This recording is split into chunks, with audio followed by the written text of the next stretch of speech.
मुसलमान हमसे कहा हमारा जो कुरान है वो आसमानी ग्रंथ है, अल्लाह ने आसमान से गिरा दिया है। हम की तोरे अल्लाह ऊपर में प्रेस बैठाया है, कुरान छाप छाप के गिराता है। हिंदू भी कहते हैं कि ब्रह्मा का दिया हुआ मेरा वेद है, ईसाई भी कहते हैं ईसा का दिया हुआ बाइबिल है, और सिख भी कहते हैं गुरु नानक का दिया हुआ गुरु ग्रंथ है। ये चारों में लड़ाई चल रही है, किसके बात में सच्चाई है, कौन सच बोल रहा है। मैंने एक मुसलमान भाई से कहा कि प्रधानमंत्री नरेंद्र मोदी जी ने अल्लाह का दिया हुआ 3 तलाक को तोड़ दिया, बाबरी मस्जिद को ढा दिया और कश्मीर से 370 धारा हटा दिया। मौलवी साहब अल्लाह अभी तक कहां मसल्ला पीस रहा है, कुछ हुआ नहीं है? अगर अल्लाह में ताकत है, अल्लाह अगर सही में भगवान है, तो मोदी जी को कुछ तो होना चाहिए। कुछ हुआ क्या?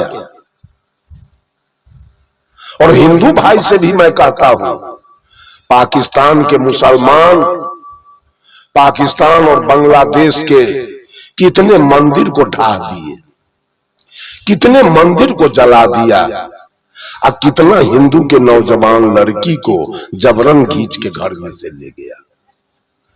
कृष्ण कहां बैठे हैं, राम किधर बैठे हैं, भोला बाबा किधर बैठे हैं, ब्रह्मा जी किधर बैठे हैं? कुछ हुआ आज तक? ये सब कोरा झूठ, कहीं सच्चाई नहीं। ये भरोसा कोरा झूठ है, भरोसा पर मत रहिए, भरोसे की जिंदगी मत जी लीजिए। जो होनहार होते हैं, जो विद्वान होते हैं, वो अपना रास्ता स्वयं तय करते हैं, रास्ता स्वयं बनाते हैं।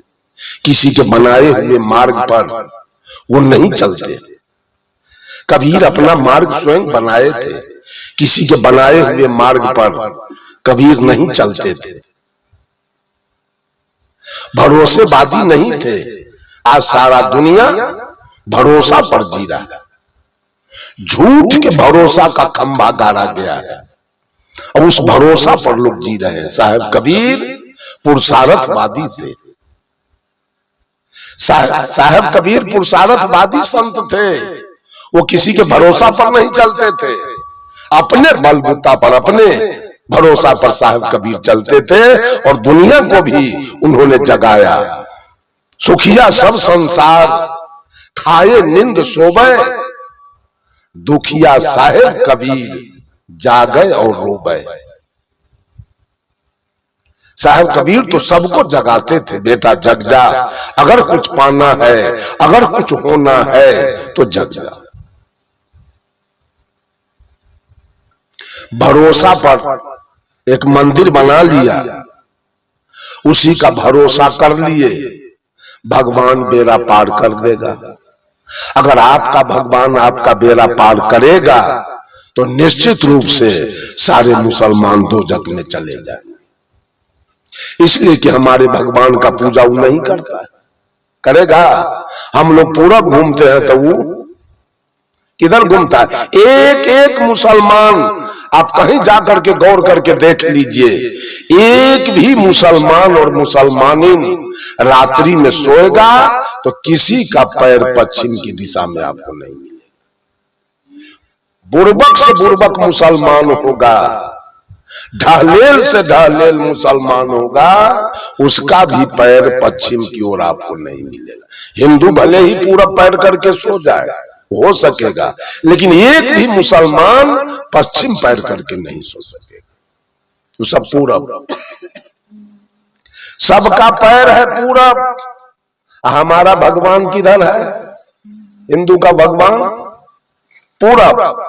तो पुरवारी भगवान के देह पर ठनका गिर गया कि जो उसको कुछ नहीं करता है मुसलमान के। कुछ तो करना चाहिए।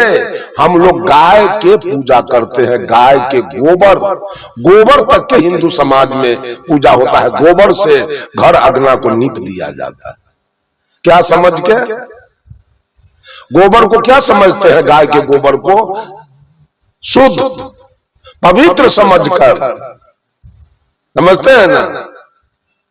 और कुर्बानी के दिन पूरे विश्व में मुसलमान अरबों खरब गाय काट के खा जाता है। क्या किया हमारा देवता उस मुसलमान का? कुछ बिगाड़ा है क्या? कुछ बिगाड़ा? हनुमान के लड्डू वो भी खाते हैं, हनुमान के लड्डू हिंदू भी खाते हैं, हनुमान के लड्डू सिख भी खाते हैं, और हनुमान के लड्डू ईसाई भी खाते हैं। चारों हनुमान के लड्डू खाने में लगे। वास्तविकता कहीं नहीं।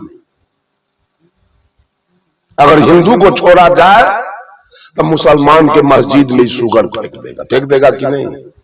और मुसलमान को फ्री किया जाए तो हिंदू के मंदिर में गाय का रान फेंक देगा। अगर सिख को फ्री किया जाए तो ईसाई के गिरजा घर को जला देगा, और ईसाई को छोड़ दिया जाए तो सिख के गुरुद्वारा को बुलडोजर से ढा देगा। तो इन चारों में कहीं बनाव नहीं है, कहीं पटरी नहीं है, तो भगवान रहता कहां है? मंदिर में कि मस्जिद में कि गिरजा में कि गुरुद्वारा में? कहां रहता है भगवान?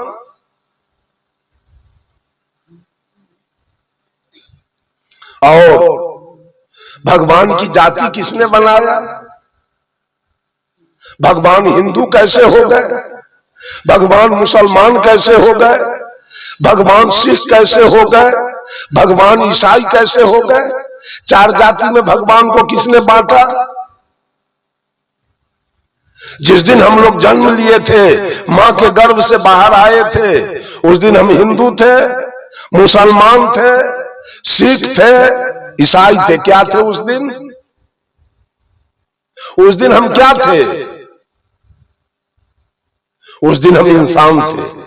न हम हिंदू थे, न मुसलमान थे, न हम सिख थे, न ईसाई थे, न हमारा कोई सिखा था, न कोई हमारा सुन्नत था, न कोई हमारा पंचकटार था, और न कोई हमारा बपतिस्मा था।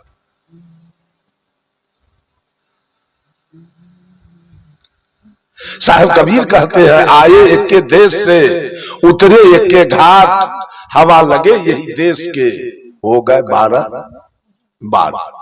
यहां आने के बाद कुछ लोगों ने अपने बेटा को मुंडन करा के और सिखा छोड़ के उसको हिंदू बना। हिंदू बनाया गया, हिंदू हम थे नहीं, हिंदू हम है नहीं, हिंदू हमको बनाया गया।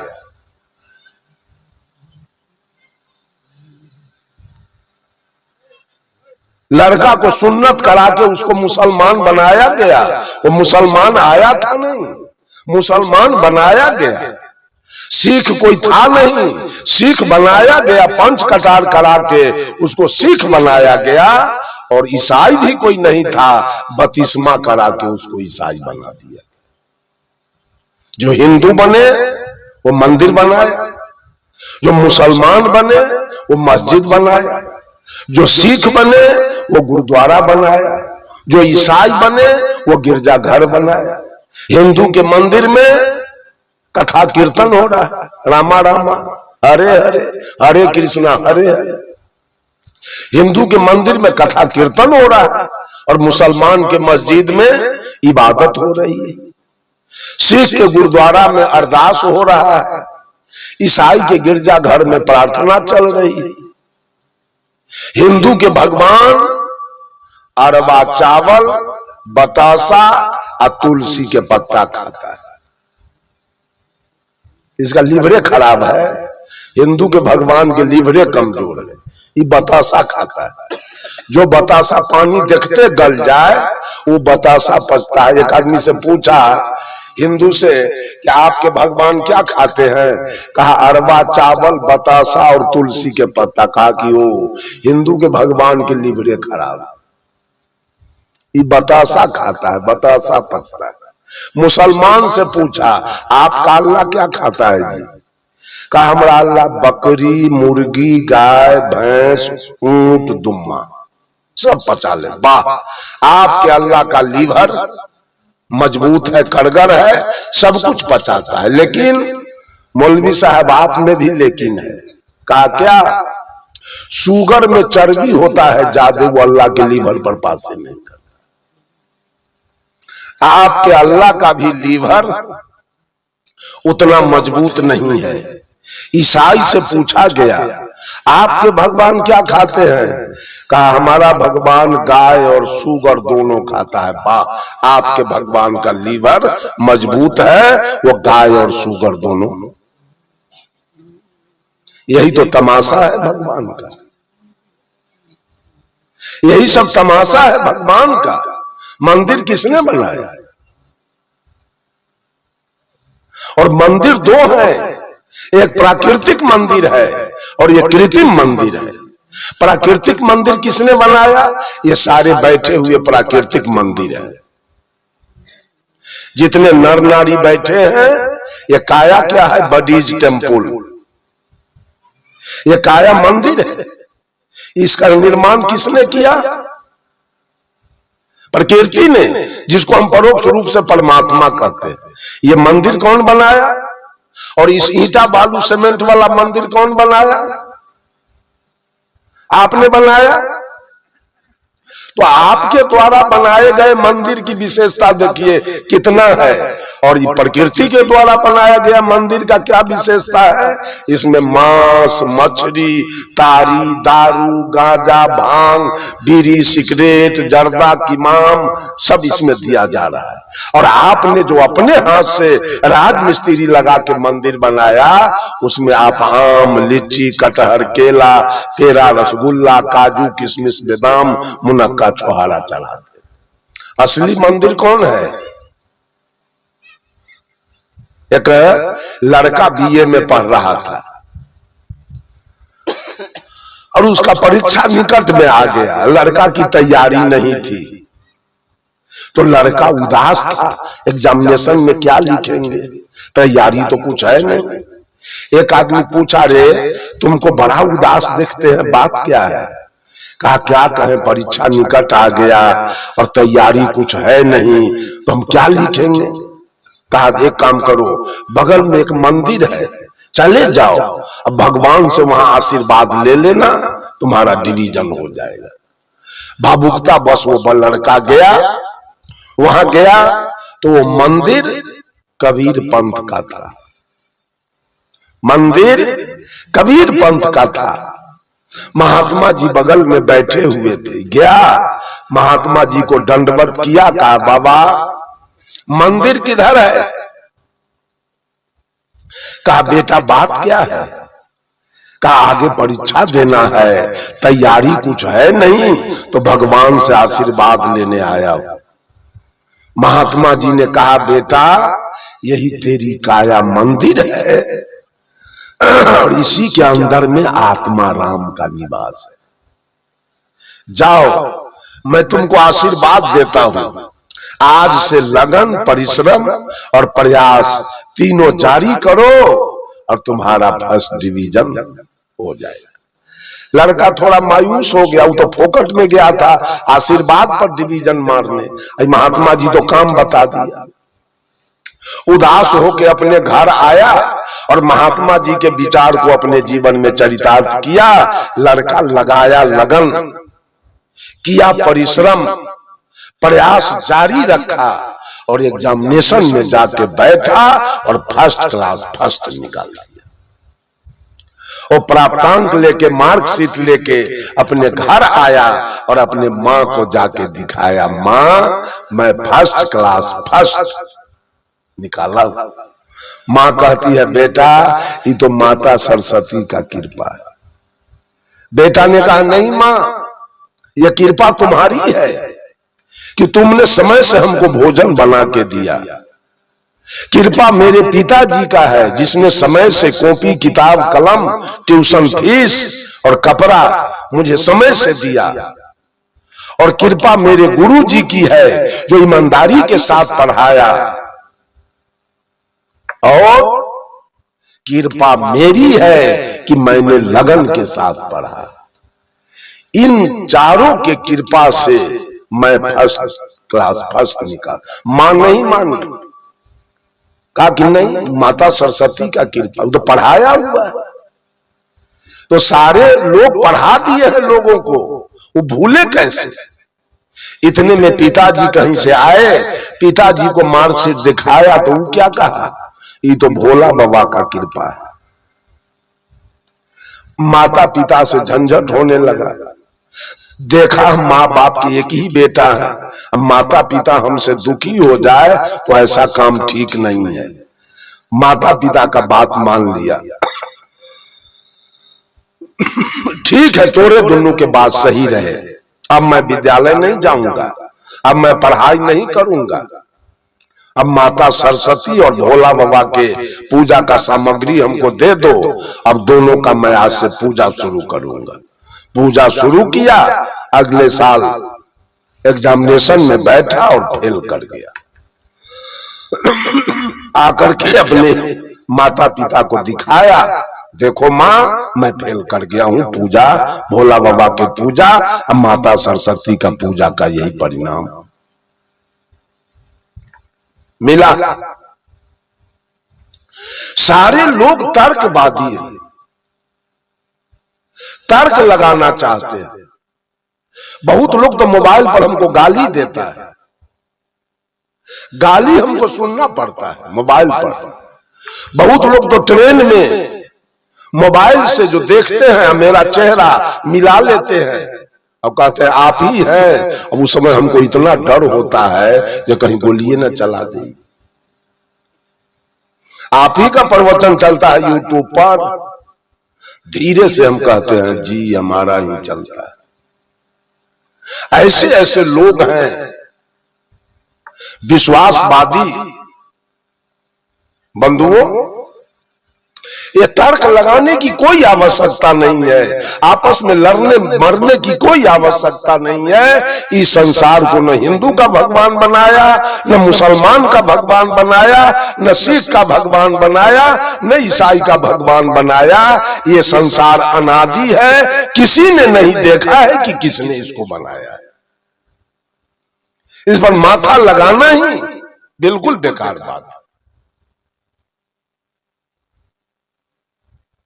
तर्क लगाना, अनुमान लगाना, सारे लोग अनुमान के लड्डू खाने में लगे हैं। एक पंडित जी थे, एक मौलवी जी थे, और एक पादरी जी थे, और एक जादव जी थे। चारों में दोस्ती हुई, चारों में दोस्ती थी। और एशिया का फेमस मेला बिहार में सोनपुर में लगता है, वो मेला लग गया था। चारों दोस्त कहीं घूम रहे थे, याद आया सोनपुर मेला लगा हुआ है, चले हम लोग जरा घूमने के लिए चले। उस समय कोई गाड़ी घोड़ा था नहीं, पांव पैदल चारों दोस्त चल दिए। गंगा के इस पार में कोल्हारा घाट है, और गंगा के उस पार में हरिहर क्षेत्र है। गंगा के उस पार कोल्हारा घाट पहुंचते पहुंचते चारों दोस्त को 9 बज गया रात। चलते चलते चारों थक गए, भूख भी लग गई। पंडित जी ने कहा देखो जी, सब लोग चलते चलते थक गया, भूख भी लगी है, आज हम लोग उस पार हरिहर क्षेत्र नहीं पहुंच पाएंगे।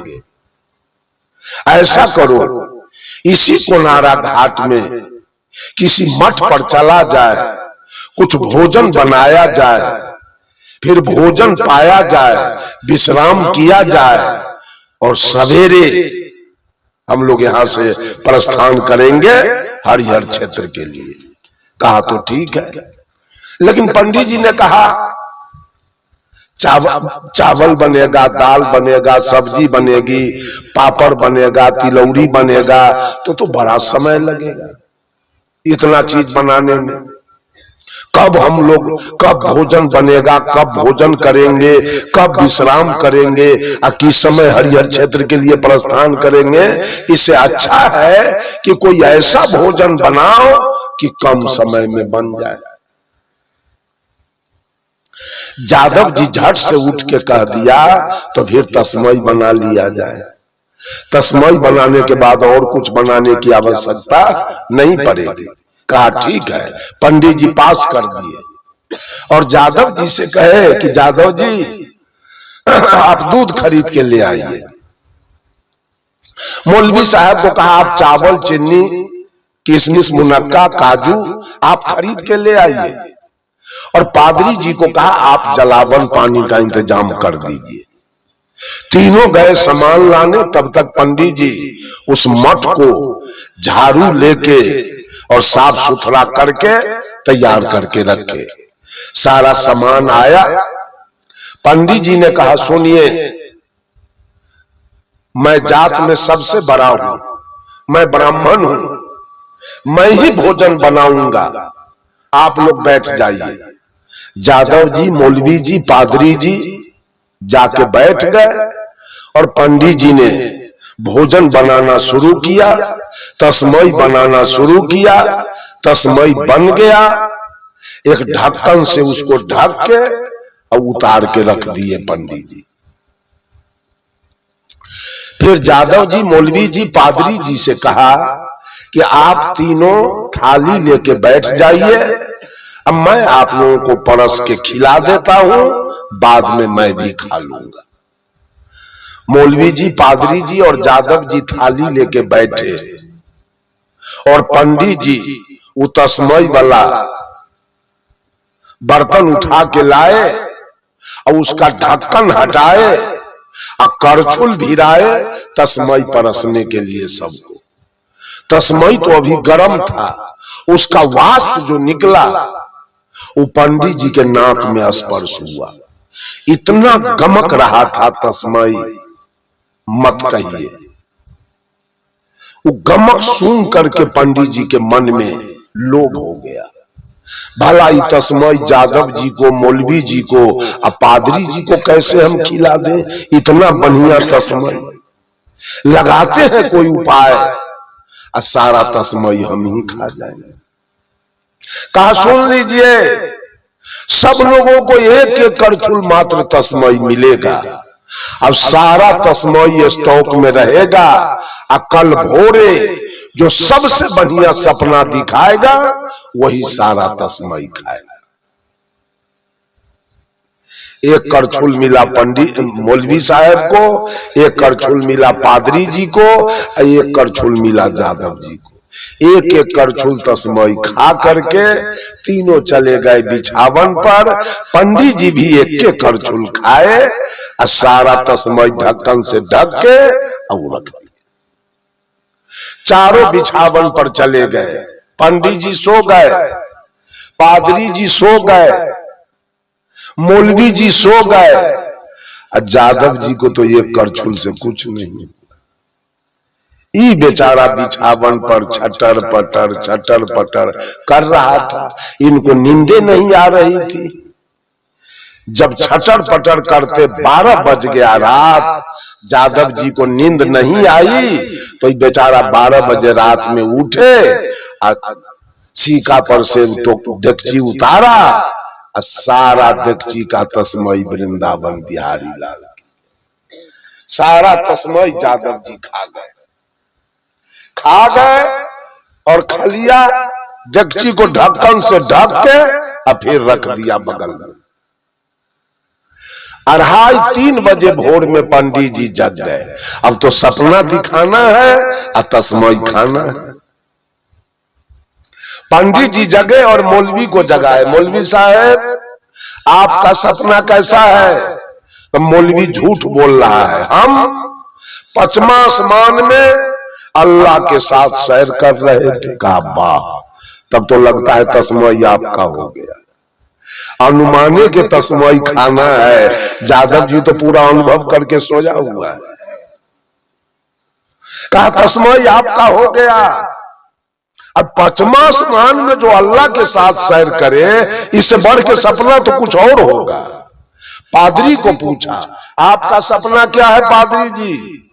तो पादरी जी कहा, हम तो सतवां आसमान में ईसा मसीह के साथ सैर कर रहे थे। कहा, वाह, ये तो 2 आसमान और बढ़ा दिया। अब तस्मई किसका हुआ? पादरी जी का। मौलवी गए, क्योंकि 2 आसमान इनका सपना बढ़ गया। और मौलवी साहब पूछे पंडित जी से, पंडित जी और आपका सपना कैसा है? तो पंडित जी तो खौरे झूठ बोल गए। कहा, हम तो क्षीर सागर में थे, विष्णु हमारे सिरहन्ना में बैठे हुए थे और लक्ष्मी हमारी पैर दबा रही थी। कहा, वाह, जिसको लक्ष्मी पैर दबावे और विष्णु सिरहन्ना में बैठे, इससे बढ़ के सपना कोई होगा क्या? दोनों मौलवी और पादरी करेजा में मुक्का मार लिया। तस्मई पंडित जी के हो गया। पंडित जी तो इतना खुश हैं, मौलवी वाला हिस्सा हमारा हो गया, पादरी वाला हिस्सा हो गया, एक हिस्सा मेरा है। तो 3 हिस्सा के मालिक कौन हुआ? पंडित जी हो गए। सोचा एक के हिस्सा के मालिक नहीं, यादव जी सोया हुआ है, इसको जगाते हैं, इससे भी सपना पूछ लेते हैं, तब एक बेर पंगत लगाएंगे। 7 बज रहा है दिन, और यादव जी फोफ काट रहे हैं। क्यों? तो 12 बजे रात में सोएबे की है। कहा, ओ यादव जी उठिए, जगिए। यादव जी उठ के बिछावन पर बैठ गए। कहा, सुनिए, मौलवी वाला हिस्सा हमारा हो गया, पादरी वाला हिस्सा हमारा हो गया, और एक हिस्सा मेरा है, तो 3 हिस्सा के मालिक हम हो गए। एक ही हिस्सा ना आपका है? कहा, जी। आप भी अपना सपना बताइए। यादव जी कहा, पंडित जी हमारा सपना तो कहने लायक नहीं। कहा, कुछ तो कहिए। कहा, क्या कहे? आप सोए हुए थे, ये मौलवी सोया हुआ था, ये पादरी सोया हुआ था, हम भी सोए हुए थे। एक कड़ा कड़ा मोच वाला आदमी इतना मोट के लाठी लेके आया और हमको जगाया, है उठो। क्या करे पंडित जी, उसका मोच देखकर और लाठी देखकर डरे हम बिछावन पर उठ के बैठ गए। जब बैठ गए तो हमको कहता है, जरा ऊपर से डेगची उतारो तो तस्मई वाला। क्या करे, उसके मोच के डर से, लाठी के डर से उस तस्मई को हम नीचे उतारे। तब हमको कहता है, खाओ। हम कहा कि हम नहीं खाएंगे। हम 4 दोस्त हैं, एक पंडित जी है, एक मौलवी जी है, एक पादरी जी है, हम एक यादव जी है। चारों का हिस्सा है इसमें। अगर अकेले हम खा जाएंगे तो सवेर में मारपीट होगा, खून खराबी हो जाएगा, हम नहीं खाएंगे। कहा, नहीं खाओगे? हम कहा कि नहीं। लाठी देख रहे हो, एक भी हड्डी हम तुम्हारा सीधा नहीं रहने देंगे। बोलो, खाते हो कि लाठी चले? पंडित जी लाठी के डर से तस्मई खाना हम शुरू किए, पेट पर हमारा 1/4 में भर गया, लेकिन मोच के डर से, लाठी के डर से सारा तस्मई हमको खाना पड़ा। यही हमारा सपना है। पंडित जी का बेवकूफ कहां के। अरे जिस समय मोच वाला आया, लाठी वाला आया, उस समय हम लोगों को जगाना चाहिए ना तुमको। तो यादव जी कहे, पंडित जी आप तो कमाल की बात करते हैं। ये मौलवी 5वां आसमान में था, आई पादरी 7वां आसमान में था, आप क्षीर सागर में थे। तो जगह ने हम 5वां आसमान जाते कि 7वां आसमान जाते कि क्षीर सागर जाते कि डंटा खाते कि खीर खाते। अनुमान के लड्डू खाते हैं। गए तीनों जहन्नम में। अनुमान लगाने वाले पंडित जी, मौलवी जी, पादरी जी तीनों गए जहन्नम में, और अनुभव करने वाला यादव जी सारा तस्मई खा के समाप्त कर। ये संसार भगवान का अनुमान लगा रहा है। भगवान पूरब में है, भगवान पश्चिम में है, भगवान ने दुनिया को बनाया है, भगवान हिंदू है, भगवान मुसलमान है, भगवान सिख है, भगवान ईसाई है, भगवान मंदिर में रहता है, भगवान मस्जिद में रहता है, भगवान गिरजा में रहता है, भगवान गुरुद्वारा में रहता है। वहां नहीं, भगवान घट घट में रहता है। और जब तक वो भगवान की सत्ता इस घट में है, तभी तक ये आंखें दुनिया को देख रही है, कान दुनिया की बातों को सुन रहा है, नाक सुगंध दुर्गंध ले रहा है, मुंह बोल रहा है, खा रहा है, त्वचा स्पर्श कर रहा है। जिस दिन भगवान की सत्ता इस काया से आउट होगी, उसी दिन ये शरीर डेड बॉडी होगा और श्मशान में जाकर जल के रहा। अनुभव की बात, सदगुरु कबीर अनुभव की बात करते थे, कबीर अनुमान की बात कभी नहीं करते। ये सारा संसार अनुमानवादी है, सारे लोग अनुमान लगाने में लगे हैं। और दूसरे लोग, बहुत सारे लोग से पूछा जाए इस मिट्टी का पूजा क्यों करते हैं, इस मिट्टी के सामने बकरा क्यों कटवाते हैं, मछली क्यों खाते हैं, बैद्यनाथ जगन्नाथ क्यों दौड़ लगाते हैं, तो कहते हैं कि हमारी परंपरा रही है, हमारे पूर्वज ऐसा किए हैं, इसलिए मैं ऐसा कर रहा हूं। कुछ लोग तो अनुमानवादी हैं, तर्कवादी हैं, और कुछ लोग परंपरावादी, परंपरा पर चल रहे हैं। परंपरा में हम लोगों के पूर्वज इंद्र भगवान के भरोसे, इंद्र के भरोसे खेती करते थे। बारिश हुई तो धान हुआ, गेहूं हुआ, मक्का हुआ। अब बारिश नहीं हुई, इंद्र भगवान का कृपा नहीं हुआ, सब कुछ खत्म हो गया, जल गया। भूखों मरते थे। जिस दिन मैं मैट्रिक में पढ़ रहा था,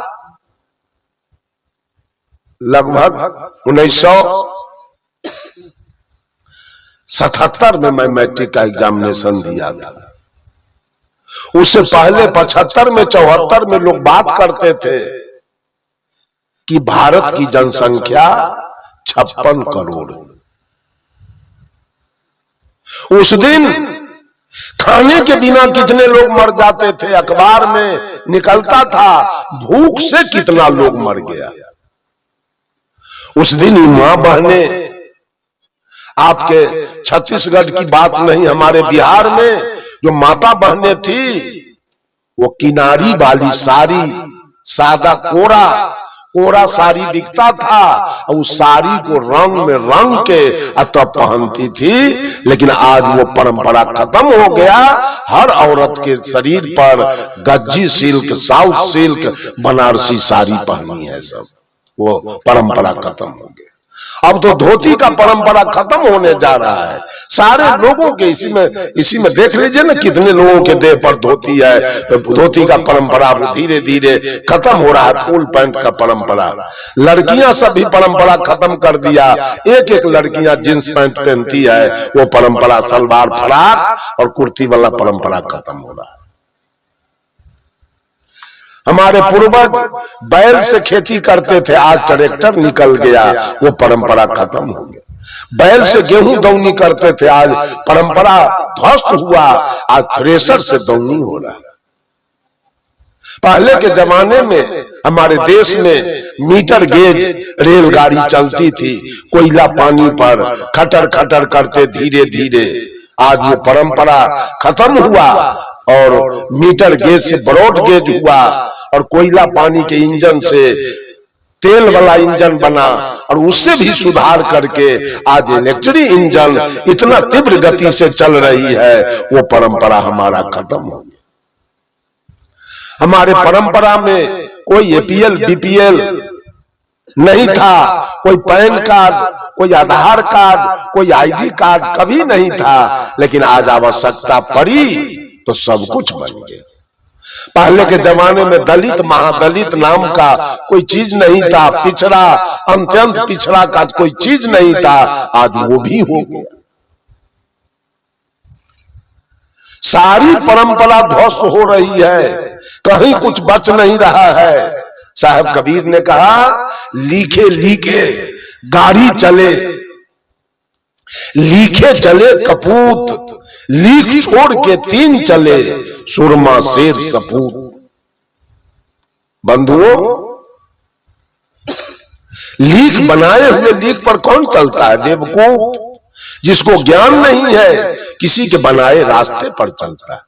जो विद्वान होते हैं, जो होनहार होते हैं, जो कर्मनिष्ठ होते हैं, वो अपना रास्ता स्वयं बनाते हैं। सदगुरु कबीर अपना रास्ता स्वयं बनाए थे, बुद्ध अपना रास्ता स्वयं बनाए थे, महावीर अपना रास्ता स्वयं बनाए थे, शिवरी अपना रास्ता स्वयं बनाई थी, रैदास अपना रास्ता स्वयं बनाए थे, सुपच भगत अपना रास्ता स्वयं बनाए थे, सुभाष चंद्र बोस किसी के बनाए रास्ते पर नहीं चले, अपना रास्ता स्वयं बनाए, खुदीराम बोस अपना रास्ता स्वयं बनाए, और महारानी लक्ष्मीबाई अपना रास्ता स्वयं बनाई थी, किसी के बनाए मार्ग पर नहीं चली।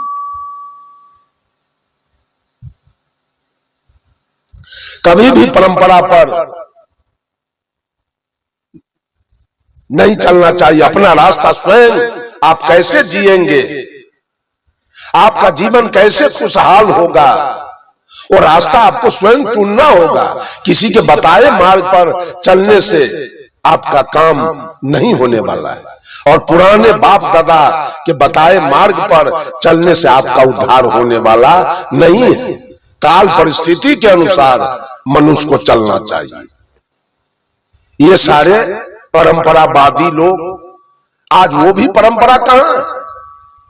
अगर आप परंपरा का अनुसरण करते हैं तो शिवरी कैसे चल रही थी, मीरा कैसे चल रही थी, नर्मदा कैसे चल रही थी, अनसुईया कैसे चल रही थी, महारानी लक्ष्मीबाई कैसे चल रही थी। उस परंपरा, अगर परंपरा का पालन करना है तो उसका पालन तो होना चाहिए। आज की जो युवती लड़की सब है, वो शिवरी के परंपरा पर चल रही है, मीरा के परंपरा पर चल रही है। वो जींस पैंट और टी शर्ट पहन रही है। क्या शिवरी जींस पैंट पहनती थी? क्या मीरा जींस पैंट पहनती थी? क्या अनसुईया जींस पैंट पहनती थी? क्या नर्मदा जींस पैंट पहनती थी? वो भी परंपरा खत्म हुआ। बंधुओं, आज का जो समय है, आज के समय का जो पुकार है, उसके अनुसार जैसे बहे प्यार वैसे ओढ़िए पीठ। परंपरा पर चलने से हमारा उद्धार होने वाला नहीं, हमारा कल्याण होने वाला नहीं, न अनुमान पर चलने से हमारा कल्याण होने वाला है, और न परंपरा पर चलने से हमारा कल्याण होने वाला है। आज सारे लोग परंपरावादी बनते जा रहे हैं। युग का पुकार देखिए कैसा है, युग का पुकार, उसके अनुसार हमको चलना होगा। और तीसरे लोग विश्वासवादी हैं, विश्वास पर चल रहे हैं, भगवान का कृपा होगा सारे काम सही हो जाएंगे। सारे लोग, मुसलमान भी विश्वास पर चल रहा है, हिंदू भी विश्वास पर चल रहा है, वो भी अल्लाह का विश्वास किया है। मैंने एक मुसलमान से पूछा, इतना शरीर पर मांस लादे हो, किसी का मांस खा करके इतना मांस अपना बढ़ाए हो, अगर आपके शरीर का मांस खाना कोई पसंद करे तो क्या करोगे? दोगे? देगा मुसलमान? साहब कबीर कहते हैं मुसलमानों से, तुझे है शौक मिलने का तो हर दम लो लगाता जा, जला कर खुशनुमाई को भस्म तन पर रमाता जा। एक जगह मैं ट्रेन पकड़ने के लिए गया, जिस बोगी में मैं चढ़ा उसमें 5-7 मौलवी दाढ़ी वाले टोपी वाले, अपने हिंदू में सुमरनी माला होता है, लोग साधु लोग सुमरनी माला फेरते हैं, मुसलमान में उसको तस्वीर कहते हैं। वो पत्थर का दाना होता है और वो भी फेरता रहता है। सब मौलवी को देखा मैं फेरते। मैं उसी जगह बैठ गया। मैं कि सुनिए मौलवी साहब, आप लोगों का घर कहाँ पड़ता है? तो बताया अररिया जिला। अररिया जिला में 50% मुसलमान है। इधर कहाँ आए थे? समस्तीपुर एक रिश्तेदारी में आए थे। हम कहा कि साहब कबीर का एक भजन है, वो उर्दू में है, हमको उसका अर्थ नहीं आता है, जरा हम गाते हैं, आप लोग बता दीजिएगा। ये जो हम गा के उसको सुनाए, सब अपना अपना तस्वीर जेबी में रख लिया, चुप। कोई जवाब हमको नहीं दिया मुसलमान। साहब कबीर कहते हैं, पकड़ कर इश्क की झाड़ू सफा कर हुज्र ये दिल को, सफा कर हुज्र ये दिल को, दुई की धूल को लेकर, दुई की धूल को लेकर मुसल्ले पर उड़ाता जा। दूसरे कड़ी में कहते हैं, तोड़ कर फेंक दे तस्वीर, किताबें डाल पानी में, किताबें डाल पानी में। तोड़ कर, साहब कबीर कहते हैं, मुसलमानों तेरे दिल में दया नहीं है। गाय काट के खाते हो, भैंस काट के खाते हो, ऊंट काटते हो, दुम्मा काटते हो, बकरा काटते हो, मुर्गी काटते हो। ये तस्वीर फरने से क्या हो जाएगा? इसको तोड़ के फेंक। तोड़ कर फेंक दे तस्वीर, किताबें डाल पानी में, और कुरान को पानी में फेंक दे, इसलिए कि तुम्हारे अंदर दया नहीं।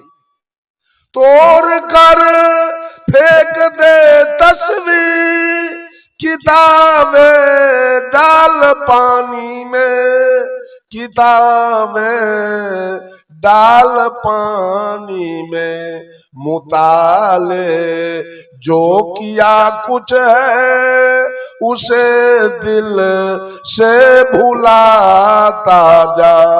अगर है शौक मिलने का तो हर दम लो लगाता जा। तीसरे कड़ी में कहते हैं, न रख रोजा न मर भूखा, न जा मस्जिद न कर सिजदा, न जा मस्जिद न कर सिजदा। न रख रोजा न मर भूखा, न जा मस्जिद न कर सिजदा, न जा मस्जिद न कर सिजदा।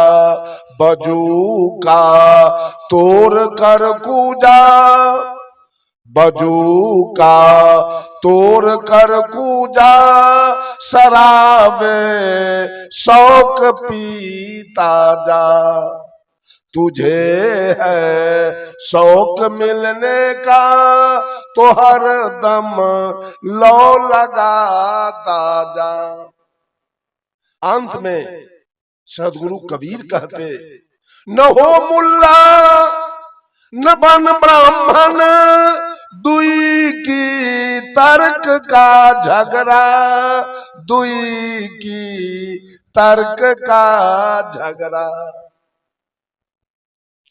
न हो मुल्ला न बन ब्राह्मण, दुई की तर्क का झगड़ा, दुई की तर्क का झगड़ा, हुक्म ना माँ कलंदर का, हुक्म ना माँ कलंदर का, अनहलक तू सुनाता जा। अगर है शौक मिलने का तो हर दम लो लगाता जा। बंधुओं, मुसलमान अपना तरफ खींचा है, हिंदू अपना तरफ खींचा है, सिख अपना तरफ खींचा है और ईसाई अपने तरफ खींचा है। और सदगुरु कबीर ने मध्य की बात की। सबसे अलग हटकर अब पूरा बीजक ग्रंथ उलट के देखे, कहीं अनुमान की बात नहीं, कहीं अंधश्रद्धा की बात नहीं, कहीं कोई चमत्कार की बात नहीं, कहीं कोई विश्वास की बात नहीं। मैं तो कोई ग्रंथ हाथ में लेता हूं, एक बात विश्वास का देखता हूं, उसमें मैं पढ़ना छोड़ देता हूं, फिर मैं पढ़ नहीं सकता हूं उसको। मैं पढ़ता हूं विचार की बात। पूरे बीजक उलट के देखिए तो आद्योपांत पूरे बीजक में केवल विचार ही विचार भरा हुआ है, एक भी शब्द आपको विश्वास करने नहीं। पूरे बीजक के अंदर एक भी विश्वास की चर्चा नहीं, केवल विचार की चर्चा। साहब कबीर कहते हैं, करो विचार के सब दुख जाई, परिहरि केरा झूठ सगाई। एक मनुष्य के अंदर केवल विचार आ जाए तो जिसके अंदर विचार आ गया वो मांस खाएगा क्या? मछली खाएगा? तारी दारू पिएगा? गांजा भांग पिएगा? बीड़ी सिगरेट पिएगा? माता पिता की अवज्ञा करेगा? भाई से बेईमानी करेगा? वो दूध में पानी मिलाएगा, आटा में चोकर मिलाएगा, घी में डलडा मिलाएगा, चावल में कंकर मिलाएगा? कुछ करेगा?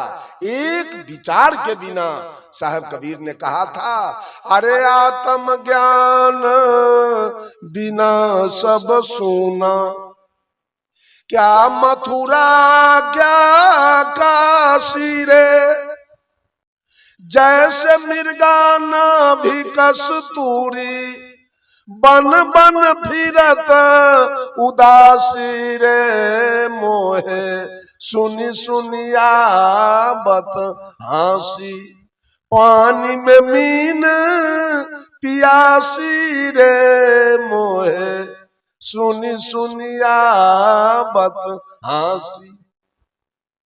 पानी में मीन पियासी, कैसी बात है ये? सुन के कैसा लगा? पानी में मीन पियासी सही लगा कि गलत? पानी में मछली प्यासे मर सकती है, लेकिन साहब कबीर कहते हैं पानी में रह के मछली प्यासे मर रही है। क्यों? कि परमात्मा की सत्ता घट में आप दौड़ लगा रहे हैं मंदिर में। प्यासे मर रहे हैं कि नहीं? मर रहे हैं ना प्यासे। अब मछली पानी में हो अब प्यासे मरे, परमात्मा घट में हो आज जिंदगी भर घूमते रहे परमात्मा के खोज में, तो उससे कम दावी है आपका मछली से। एक आत्मज्ञान के बिना सारी सृष्टि जल रही है। कहीं अनाचार, कदाचार, बेविचार, बलात्कार, भ्रष्टाचार, नरसंहार। एक आत्मज्ञान के बिना यह धरती जल रही है। जिस दिन मनुष्य को आत्मज्ञान केवल हो गया, ये धरती स्वर्ग बन जाएगा, यही धरती सतलोक हो जाएगा। जाने की जरूरी नहीं पड़ेगी, आत्मज्ञान तो हो जाए। है आत्मज्ञान, मनुष्य के पास है आत्मज्ञान। ये मंदिर का दौर लगा रहा है, ये मस्जिद का दौर लगा रहा है, गिरजा का दौर लगा रहा है, अपने से बना लिया है और अपना दौर लगा रहा है। वहां जाके इबादत, अगर नमाज अदा करना सही है तो सारे हिंदू को नरक होगा। अगर नमाज इस्लाम सही है तो हिंदू को कोई उपाय होगा क्या? अगर हिंदू धर्म सही है तो मुसलमान को कोई उपाय है क्या? अगर सिख धर्म सही है तो ईसाई तो नरक जाएंगे, अगर ईसाई धर्म सही है तो सिख सब नरक जाएंगे। कौन धर्म सही है चारों में से? कहीं सही दिखाई दे रहा है? सब इसी धरती पर पल रहा है। सबके पास बेटा बेटी है, सबके पास घर द्वार है, सबके पास जमीन जायदाद है, सबके पास बिजनेस व्यापार है, सबके पास नौकरी चाकरी है ना? साहब कबीर इसीलिए कहते हैं, पछा पछी के कारणे सब जग रहा भुलान, निरपक्ष होके जो भजे सो ही संत सुजान। एकदम निरपक्ष हो जाइए, कोई पक्ष में मत जाइए, वो पक्ष झूठा है, पक्ष झूठा है, निरपक्ष हो जाइए। और कहा, साहब कहते हैं, सब काहू का लीजिए सांचा शब्द निहार, पक्षपात मत कीजिए कहीं कबीर विचार। जहां जाइए, अगर सिख धर्म का सत्संग चल रहा है, इस्लाम का सत्संग चल रहा है, जैन का सत्संग चल रहा है, बौद्ध का सत्संग चल रहा है, बाबा जय गुरुदेव का सत्संग चल रहा है, रामपाल जी का सत्संग चल रहा है, सतपाल जी का सत्संग चल रहा है, रजनीश का सत्संग चल रहा है, हरदेव सिंह जी का सत्संग चल रहा है, वहां से जो सौदा आपको जचे वो ले लीजिए, और सौदा उनका वहीं छोड़ के चुपचाप। कबीर साहब कहते हैं, सब काहू का लीजिए सांचा शब्द निहार, वहां जो सच्चा वस्तु आपको मिल रहा है लेके चले आइए, पक्षपात मत कीजिए। कहीं गोस्वामी तुलसीदास जी ने कहा, घट में है सूझ है नहीं, लानत है सो जिंद, तुलसी या संसार को भयो है मोतिया बिंद।